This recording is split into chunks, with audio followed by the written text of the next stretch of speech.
a movie is a cast of 1,000 or 1,000 characters. Well, there's a movie that IBM just put out. Yes, IBM put out a movie of 1,000 atoms. Well, actually, probably a little less than that. They took single atoms and they did 250 single frame photos of them dragging an atom over a copper surface, and they took like stop motion animation on this. It looks like something you would see in a cartoon or something like this.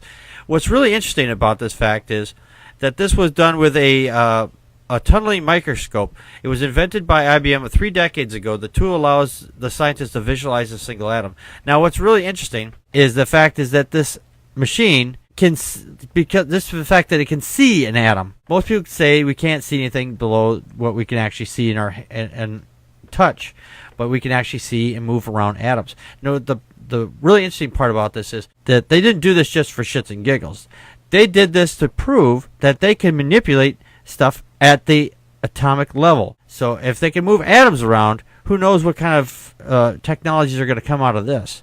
Joe, your thoughts? This movie was just fantastic. It had action, a solid moral story, and a great score. I've seen it a dozen times already, and I can't wait for the director's cut. I'm waiting for the porno version to come out myself. Right, yeah. IBM has done this before. Like, they arranged atoms into the IBM logo, and I saw that picture a few years ago, and I was like, wow, that's so cool they can do that. Well, here they actually, like, as you mentioned, took stop-motion photos of the atoms in different arrangements, and they made a little movie. It was, I think, 250 frames long, and it's pretty interesting. Like, it has a boy, and he's bouncing an atom around like a ball, and then he gets on a trampoline and starts jumping, and some of that animation I could imagine was pretty frustrating to make because they had to move all those atoms up and then down again. Yeah, and you said the part about him jumping around on a trampoline, and there was one part there he was actually blinking his eye. I thought that was kind of cool too. It's the fact that they actually made it blink.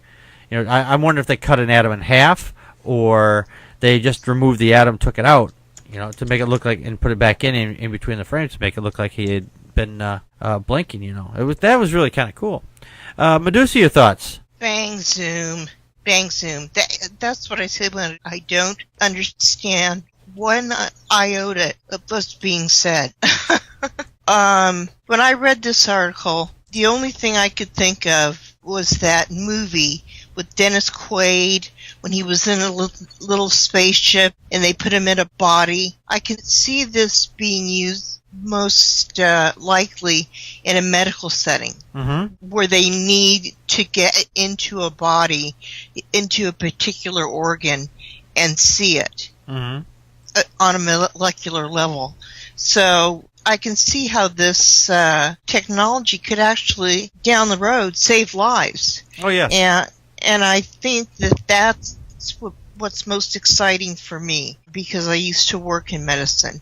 And so many people are suffering, and it's so hard to diagnose people that, I see that happening with this technology. Yeah, I think what they're doing here, since IBM is doing this, they may be using it for medical purposes, but I think they're more likely doing this for data storage purposes. It says here the stop-motion film made the world's smallest magnetic bit using just 12 atoms, according to IBM. Now, it's astounding considering that the bit of data on average of a computer or electronic device today is made up of roughly 1 million atoms.